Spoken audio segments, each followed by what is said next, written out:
Welcome back, everyone. Good to see you all after a few days. Those of you who didn't get a chance to go down to Florida. This morning in the Rose Garden, the President was honored to host the swearing in of Associate Justice Neil Gorsuch. His confirmation was the culmination of a thoughtful and deliberative process that the President started almost a year ago when he released his initial list of potential nominees for the Supreme Court. In September, he released a final definitive list promising to select only from those individuals who would continue the legacy of the great Justice Scalia on the bench. And today, the President celebrated our new Associate Justice, who will protect our Constitution for generations.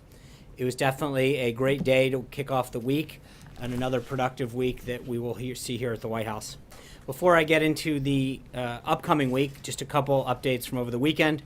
First, the President spoke with Prime Minister Löfven of Sweden to express our condolences for the loved ones who were killed in Friday's terrorist attack in central Stockholm, Sweden, and to wish a speedy recovery for those who were wounded. The President also called President Sisi yesterday to convey his deepest condolences to Egypt and the families who lost loved ones in the heinous attack that occurred there. Dozens of innocent people were killed and many more were injured on this Holy Palm Sunday. The United States condemns in the strongest terms these barbaric attacks on Christians' places of worship in Tanta and in Alexandria. The President also spoke with the King of Saudi Arabia, the Prime Minister of Japan, the acting President of South Korea, all about the United States' military strike on the airfield in Syria. All of the leaders expressed support for the United States' necessary action in response to the horrible chemical and bomb attack on innocent civilians. And yesterday he spoke with Commander Andrea Slow, the commanding officer of the USS Porter, and Commander Russell Caldwell, the commanding officer of the USS Ross, to thank them and their teams for successfully carrying out that strike. During these calls, the President communicated that he could not be more proud of the crews of these two ships and their flawless execution of these operations. As you know, these ships, between the two of them, sent 59 Tomahawk missiles, and each of them hit all of their targets, showing America's power and the military's accuracy, which is just a small representation of our military's overall capability and a fraction of what this President will continue to build up the military to be throughout his administration. The sight of people being gassed and blown away by barrel bombs ensures that if we see this kind of action again, we hold open the possibility of future action. The resulting action of what happened ensured that their fueling operation is gone from this air facility.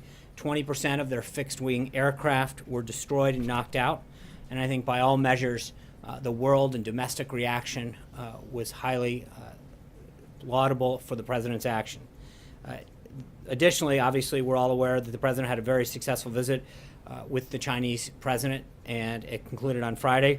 As you've read, one of the most significant developments from these discussions was the agreement to create a 100-day initial plan, hopefully with some tangible near-term deliverables, to lead to a more balanced economic relationship between our two countries. As that develops, we'll make sure that we provide you with additional details. And this morning, the President was glad to see Toyota announce that it will be spending $1.33 billion in its Kentucky plant as part of its plan to invest $10 billion in America over the next 5 years. A continued signal of the confidence that businesses have in the American economy under President Trump. Now, in terms of the week ahead, tomorrow the President will have a discussion on strategy and policy with several members of his cabinet and a group of CEOs. This is a follow-up from his meeting with 20 CEOs from the Strategic and Policy Forum just this past February with some of those same business leaders and some new ones. First, they'll meet in small interactive groups, each led by a cabinet member, to discuss the priorities for those cabinet secretaries and their agencies. The President will then oversee a report that will be presented to the group, by the group rather. The cabinet level participants will be Secretary of Commerce Ross, Secretary of Education DeVos, EPA Administrator Pruitt, OMB Director Mulvaney, and Secretary of Transportation Elaine Chao. We'll have the full list of additional participants for you later. As part of the effort to de-escalate the conflict in Syria, and press for a political process that can resolve the conflict and eventually result in a transition of a new legitimate Syrian leadership. U.S. Special Envoy for Syria will be coming to Washington tomorrow for consultations with the State Department and with National Security Advisor McMaster here at the White House, among others. He has been overseeing the political talks among Syrian parties in Geneva. On Wednesday, we will welcome the Secretary General of NATO, Jens Stoltenberg, to the White House. The President and the Secretary General will have a joint press conference later in the afternoon. And then the President plans to spend the Easter holiday in Florida, and he'll return to the White House on Sunday. As the President noted today, as we hit day 81 in the President's administration, we have done so many great things, including nominate and confirm a Supreme Court justice, roll back more regulations than any president in modern times, rolled back the Obama-era war on coal, oil, and natural gas, restored confidence in the economy. We're now seeing historic levels of consumer, CEO, home builder, manufacturer confidence. There's been a 12% gain in the stock market, and we've even seen a real resurgence in the mining industry. We've reduced illegal boarding crossings by over 60% to the lowest level in nearly 2 decades, and implemented historic ethics reforms, including a 5-year lobbying ban and a lifetime foreign ban. So with that, I'd be glad to take your questions. Why is it okay to bomb Syria but not okay to assist the refugees, one? And number two, what's the reaction, this administration's reaction to Russia saying we are running a danger of a real war within the Middle East? Well, with respect to number one, the reason that we took action was multifold. Number one, to stop the proliferation and the deterrence of chemical weapons. When you see mass weapons of destruction being used, it should be a concern to every nation, especially our own people. The proliferation of those weapons pose a grave threat to our national security. So number one, we have to stop that. Number two, we have to stop ISIS. But with respect to the people of Syria, by us taking action and de-escalating what's going on in Syria, that's the greatest thing you can do to support those people. De-escalating the conflict there, containing ISIS, is the greatest aspect of humanitarian relief that we can provide, first and foremost. Secondly, creating areas in which we can work with allies, including Russia, and committing to ensuring that there are places that are free from violence and are places free for people to gather safely is another, because I think everyone would agree that the last thing that people want to do there is leave. They want to stay there. They want to be in Syria. They want to have a safe place to remain with their families and not be separated.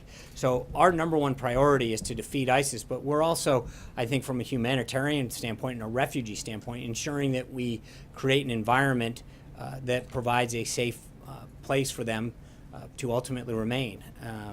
And then on Russia in particular, look, I think that if you look at the countries that are with us, it speaks pretty loudly the number of countries that have stood shoulder to shoulder with this president. Russia, on the other hand, stands with Syria, North Korea, and Iran. I think when you contrast the two groups of countries sets, it's pretty clear that we're on the right side of this issue.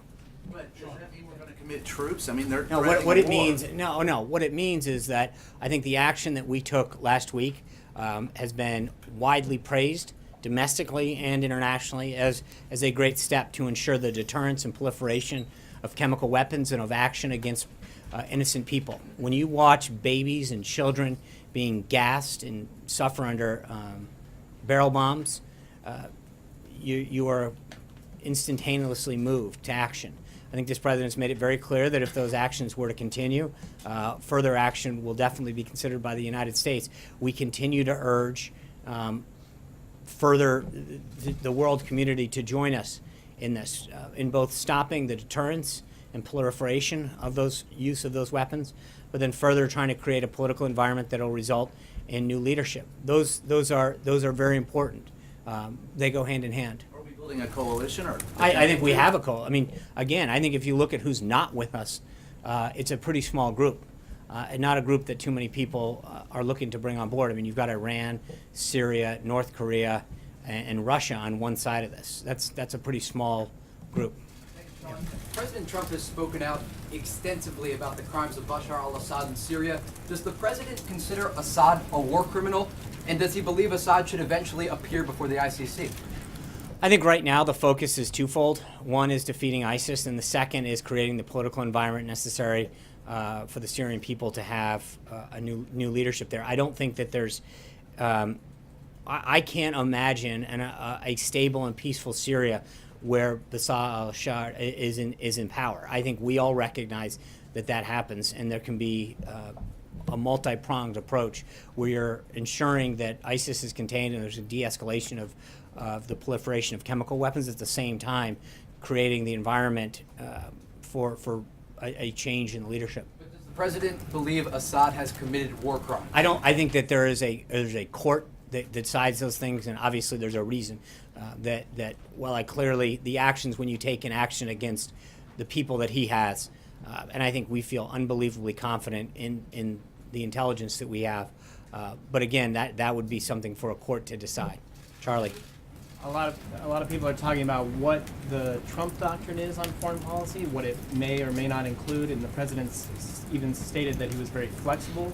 Do you know what the Trump doctrine is on foreign policy, and can you explain it to us? Yeah, I think the Trump doctrine is something that he articulated throughout the campaign, which is that America's first. We're going to make sure that our national interests are protected, that we do what we can to make sure that our interests, both economically and national security, are at the forefront. We're not just going to become the world's policeman running around the country, running around the world, but that we have to have a clear and defined national interest wherever we act, and that it's our national security first and foremost that has to deal with how we act.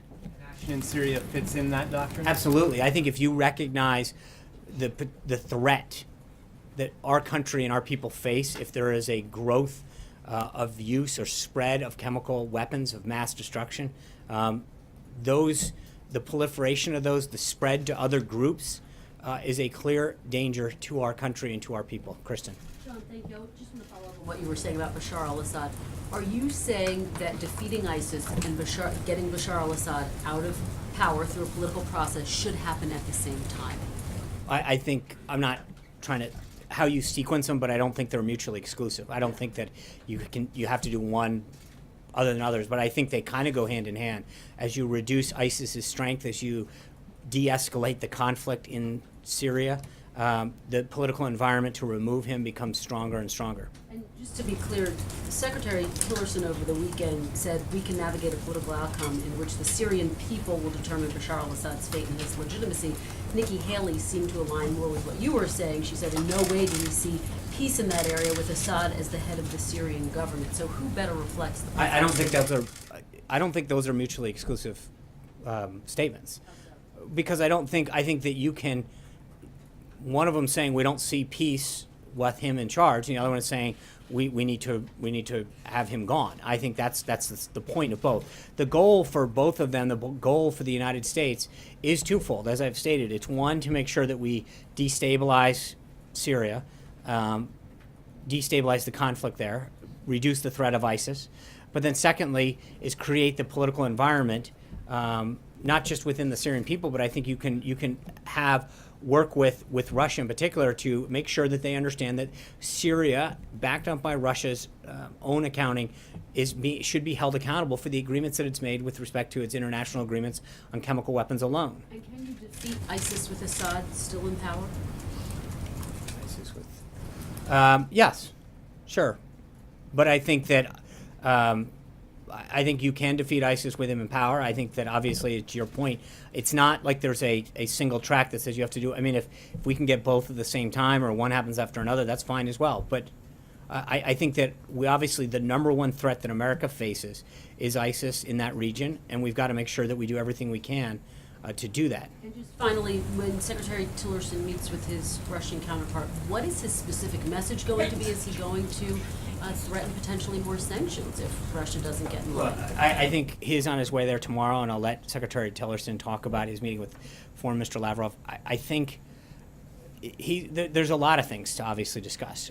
The overall fight on ISIS, but I think with respect to Syria in particular, I think we need to remind them of the commitments that they've made and the commitments that Syria's made. And I think that I think that first and foremost, we need to make sure that we all understand what the situation is on the ground. There's no question who acted in this case and what Syria did. And I think that we need to make sure that Russia fully understands the actions that Assad took, the commitments that Syria has made, and Russia has equally agreed to those same understanding. So that getting them back on the same page, first and foremost, would seem the logical step. But secondly, and I guess equally as important, is to make sure that the areas where we can find a commitment to defeat ISIS is something that we share. Major. So would the president want the Secretary of State to put the threat of sanctions on the table to get Russia's attention in this matter? Because the Secretary of State said Russia is either complicit or incompetent. What does the president believe Russia actually is in this matter? Well, look, we'll have plenty of time to discuss how those talks go. I don't want to. The one thing the president's been very clear on from the get-go is he doesn't like to telegraph all the cards that he has. I think he wants to see how that conversation goes with Secretary Tillerson. If we can get them to agree to commit to action on defeating ISIS, get them.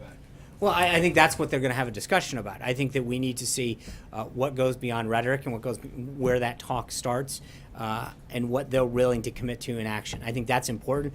To get ahead of this right now, before they meet, is not something I want to do. I'd like to let Secretary Tillerson meet with Lavrov, have that conversation, and then report back. Jen, yeah. Just more quickly about the White House itself. What is the president's perspective on the ability, the current ability of his senior advisors to resolve their ideological differences, resolve their personality differences, and work as a team?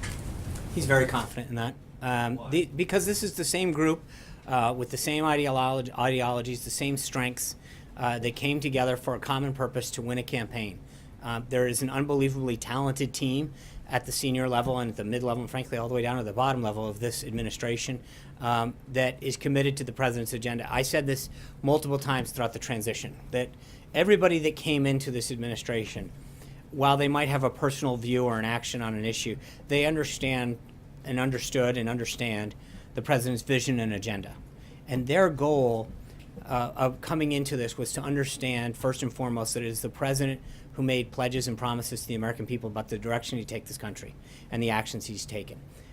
And he is doing that, and I just read off a series of them in terms of the judges that he's appointing, the Congressional Review Act pieces of legislation that he signed, the executive orders. When you look at the actions that he's taken and the results that he's getting, 60% down on the border, nobody would dispute the fact that immigration was a hot topic during this campaign.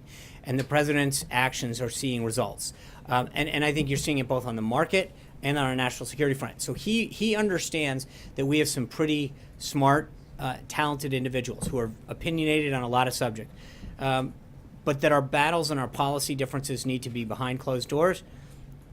We need to focus and ultimately all come out committed to advancing the president's agenda. But he is completely aware of the talent that he has, and that's part of the reason that he's brought this team together, is because of the talent and successes and accomplishments they've had on a variety of backgrounds, and he's fully believes that they're going to continue to push forward to advance his agenda. Philosophy that led him to have or order this meeting on Friday, where the two principals, Bannon and Jared Kushner, were essentially told by the president, cool this and get along and get on the same page. Well, look, I think there's a lot of stuff that was overblown about this, that makes it out into the media sometimes and gets a little bit more sensational than it truly is. But I think the president's obviously very pleased with the last week that he's had and the accomplishments, especially on the foreign policy front. I think we had an unbelievably helpful and productive meeting with the Chinese. His meeting with King Abdullah was unbelievable, and he's continued to have very strong foreign policy wins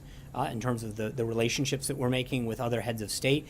The attack on Syria won not just bipartisan praise here at home, but world praise. And I think that he recognizes that sometimes some of this spills over, these policy differences and discussions, and he's made sure that the focus stays on advancing the agenda. So, Sean, thanks. Yeah. If you're saying one of the priorities is to see a regime change in Syria, how far is the president willing to go to see Bashar al-Assad out of power there?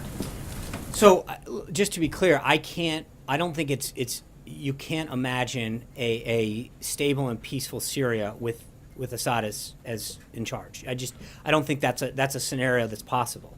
But I think that the first step in that has to be to make sure that the region and Syria in particular are stable. You can't have ISIS marching through Syria and then worry mostly about who's in charge right now. We've got to make sure that first and foremost, in terms of our national security, I think it was Brian's question at the beginning, our national security is the first and foremost reason that we have to act. And as ISIS is proliferating and chemicals of mass destruction are on the rise there, we've got to contain that. Then once that's done, I think we can apply political, economic, and diplomatic pressure for regime change. Now they can work in tandem. I'm not trying to, but the bottom line is the first priority is still the containment of ISIS and the conflicts that are occurring. And is the red line, just to clarify, the red line for this White House chemical warfare, is conventional warfare enough to get the president to go further there than this White House has gone before? Look, I think the president has been very clear that there are a number of lines that were crossed last week. He's not going to sit down. We saw that in the last administration. They drew these red lines, and then the red lines were run over. I don't think you're going to see the same play. I think what not just Syria, but the world saw last week is a president that is going to act decisively and proportionally and with justification when it comes to actions like that. I mean, and I will tell you, the answer is that if you gas a baby, if you put a barrel bomb in to innocent people, I think you will see a response from this president. That is unacceptable. And I think the rest of the world. I think. Look, one of the things that I don't want to start doing, Cecilia, is say if you do this, this is the reaction that you're going to get. The president's made very clear throughout his time in the campaign, through the transition, and now as president, that he's not going to telegraph a response to every corresponding action, because that just tells the opposition or the enemy what you're going to do and whether or not that response is worth taking. The president's going to be very clear that he's going to keep his cards close to the vest, but make no mistake, he will act. John. Thanks a lot, Sean. I wanted to ask you about the reaction that the president took in terms of military involvement last week. You said in your statement that all 59 of those cruise missiles hit their intended target, and yet we're seeing reports that that military airbase in Syria continues to be used by the Syrian military. Yeah. Given that, how can you consider that particular mission a success? Well, because I think from what you're hearing, you've taken two pre-fueled planes and taken them off. It's a PR stunt. The bottom line is their fueling capability has been taken out, their radar capability was taken out, and over 20% of their fixed-wing aircraft from their entire Air Force was taken out. Their ability to operate successfully out of that airbase is gone. Like I said, they as a PR stunt, they took some pre-fueled planes, pushed them over to make it look like nothing is. But make no mistake about it, their radar capability is gone, their fueling capability is gone, and a good chunk of their aircraft is gone. That's a huge success. John Gizzi. I'll ask you one other question. Okay. Following up on what Major Garrett asked, sort of about these reports of a shakeup at the White House. There have been various reports that the Deputy National Security Advisor, K.T. McFarland, is stepping down from that post. She'll take on the post of U.S. Ambassador to Singapore.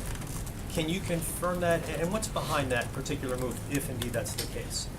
I appreciate. Look, I've said many times before that we're not going to get into personnel announcements until they're ready to announce.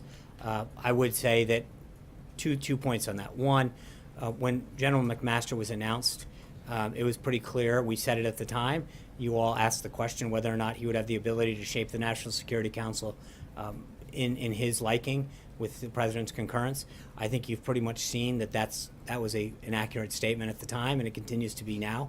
And General McMaster has the president's confidence to ensure that our National Security Council is shaped in a manner that best serves the President of the United States in every way, shape, or form. Secondly, to your point, I think the staff said it over the weekend, I'll reiterate it, the only thing that's being shaken up in Washington right now is Washington. I think this president continues to show that he's going to be a disruptor and do things differently and bring real change to Washington. John Gizzi. Thank you, Sean. Two questions. First, the previous administration was in touch with the Assad opposition and gathered conclaves of different groups, including the Free Syrian Army. Is this administration in touch with the same anti-Assad forces, political and military. Yeah, I'm not going to go into details on what we're doing and who we're talking to.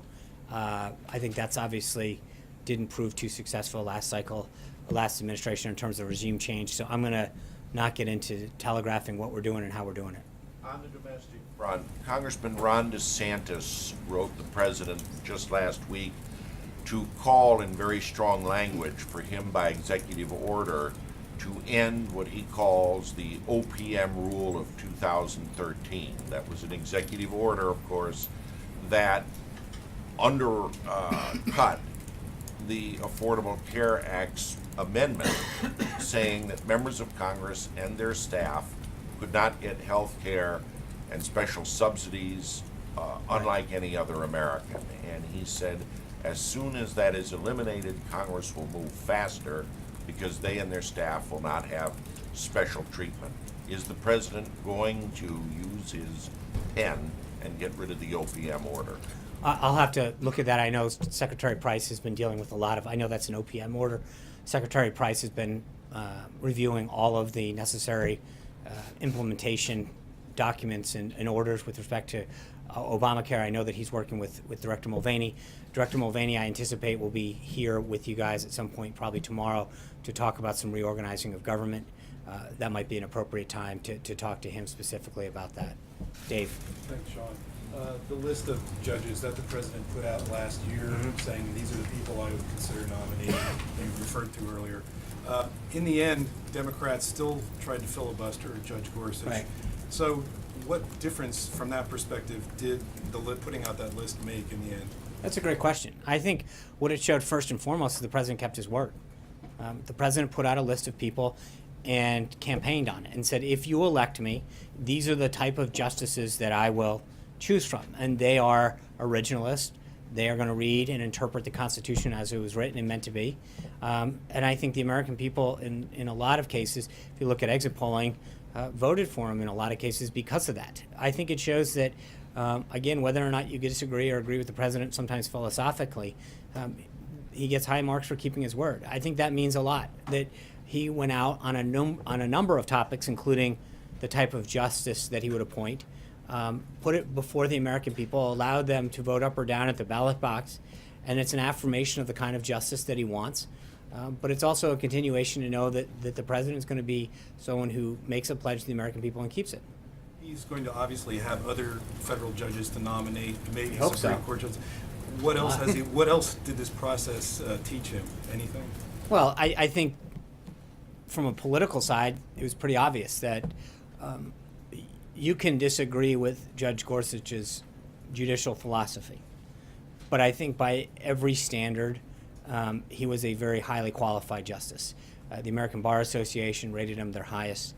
The people who have worked for him in the past, his judicial record in terms of the number of cases where he was in the mainstream and Democratic appointees sided with him. And I think it basically showed the president that trying to work with Senate Democrats wasn't really was somewhat of a futile task. That these were people that made up their mind by and large, regardless of who the person was, and we're going to vote it down. So that would probably be the biggest lesson. But it also shows that when you've got the right individual, you've got someone who's eminently qualified. We're gonna succeed in getting them done. Blake. Let me turn your attention to tax reform real quick, and I've got a few. There's a report out there that says the president has basically gone back to the drawing board as it relates to taxes. Yeah. Is that accurate, or No. does he still, what he put out there on the campaign trail, is that still the backbone of what he wants to see get done? Yeah, I mean that's the backbone. But I think that what you're seeing is us going through this process of his economic team, everyone from Secretary Mnuchin to Secretary Ross to Gary Cohen and others, sitting down internally and beginning that process of meeting with groups that have been advocating for tax reform since 1986, kind of the ink on that one dried, and starting to meet with outside groups, industry groups, individuals, members of Congress, to get their input. This is going to be a major undertaking, and I think we want to make sure that we listen, have their ideas and their input as we move forward. But this is the beginning phases of that process. You mentioned Gary Cohen. He said on Friday that there's been this August deadline that Steve Mnuchin and others have talked about, and Friday, Gary Cohn suggested that August might not be the deadline. Is this timeline getting pushed at this point? Well, it's not getting pushed. I think it's just getting, obviously that still would be a great opportunity before they leave for August recess, but we're going to make sure that we do this right, and we do it with the input of all of the individuals, groups, and members of Congress that have had a long time interest in doing this. And it is a big deal, right? You've got the ability for our businesses and industries to be more competitive in the global market, and then you want to make sure that you're providing middle income tax relief that creates economic growth throughout the country. So Americans are filling out their tax reforms right now for 2016. This time next year, they're going to fill it out for 2017. Will they have a 2017 tax cut this time next year? I think middle income Americans, I hope, have a tax cut by then. Jeff. Sean, during the campaign. Sorry, it's. That. I know. You can go next. Careful with that. Then Candidate Trump was pretty critical, or excuse me, was pretty complimentary of President Putin. Now, after seeing how Russia has reacted in Syria, what's his view of President Putin now? I think it's always been the same, respectfully, which is that if we can get a deal, we have a shared interest in, particularly in the area of ISIS. And if we can defeat them, and if we can work with them on a plan to defeat them, then we're going to do it. But he's also said, and I think sometimes people cut off part of the quote, which is, and if we can't work with them, then okay. But the president came into office to really focus on two fronts: keeping our country safe and growing our economy and putting people back to work. And I think if Russia or any other country can help us achieve those two goals, either through market access on additional products and services from the United States into a major marketplace, but more importantly, it helps keep our country safe through a combined effort to defeat something like ISIS, especially in a place like Syria where they're playing so prominently, then I think we want to work with them. But if we can't get a deal with them, then the president's not going to be disappointed, but he would like to do what he can to work with these individuals to make it happen. Jim. Would you still describe him in the same way that he did several months ago as a leader who he viewed as stronger than President Obama? I think we'll wait and see. We're 81 days in. I think Secretary Tillerson will have a lot of information after he meets with Foreign Secretary Lavrov. Ask you one other question on trade. Did you mentioned the 100 days agreement that the president and president of China agreed on? Did China offer to give the U.S. some concessions on beef exports and financial investments as part of that? Yeah. Look, this is an initial working plan that they're going to try to hammer out what that 100 days looks like. And then they call them like way stations. Like, what are those stops between 100 days and now that would be things that both sides would be looking at? And I think obviously beef exports and additional market access in China, intellectual property, the ability to have foreign ownership, especially in the services industry, is something that has been a big prize of U.S. exporters and industry for a long time. But it is something that is being hammered out as we go forward. So that's the plan was to put together a plan, and there's a lot of pieces that both sides would like to see in there, and these benchmarks between now and those 100 days. But that plan is something that they talked about putting together during the over day that they met together. And it is something that the counterparts are now going to continue to flush out. So there's a lot of topics that got put on the table. We're going to see how that works. Jim. Thank you, Sean. What is the status of, and a multi-part question, what is the status of the renegotiation of NAFTA, and what is the White House doing to tweak NAFTA in U.S. interests? And is there concern about getting it done before the Mexican elections heat up at the end of the year? Well, the first thing with respect to trade is, we need the Senate to approve Robert Lighthizer as the next U.S. trade representative. That's obviously, USTR drives that. And so our focus is getting that done, and it'll be ready to go. We still have an official 90-day notification that we'd have to give Congress. And so once we get Ambassador Lighthizer confirmed, we'll be ready to probably announce a better work plan on that. But as of right now, that's not there. Jeff Zeleny. Mr. Trump, as a private citizen, had a lot to say about Syria. One of the things, he said that the president, then President Obama, needs to seek congressional approval. Some members of Congress, I believe he should as well. What is his plan to explain his strategy in a broader sense, and why does he not need congressional approval in his view? I think Article 2 of the Constitution is pretty clear that when it's in the national interest of the country, the president has the full authority to act. He did that. He and his team spoke extensively to congressional leaders on both sides of the aisle that night to describe the action that's being taken forward. So I think we have fully fulfilled every obligation, but the power vested in Article 2 is very clear with the president's ability to act. In terms of things happening here at the White House behind the scenes with his staff members, obviously there were some ideological and policy differences on this particular military action last week. Does the president believe, or do you believe, that this has been smoothed over in the short term, or there has been a long-term solution to the fighting between Steve Bannon, Jared Kushner, and others? Are you talking specifically with Syria, or are you talking? Specifically with Syria, there was a disagreement, but is this a short-term fix to this problem, or do you believe, does the president believe, that there is a longer-term fix to this infighting that has really plagued his administration? Well, again, I'd say a couple things, Jeff. One is a lot of this is frankly overblown. But number two is the reason the president's brought this team together is offer a diverse set of opinions. He doesn't want a monolithical kind of thought process going through the White House. He wants a diverse set of opinions. He is the decider. He has people come in and give him a variety of options and plans. He went back and forth over that 72-hour period where he wanted additional options, additional explanations and questions answered. That's how he's going to deal. And so whether it's this, healthcare, tax reform, trade, he's got a divergent set of opinions on here of experts.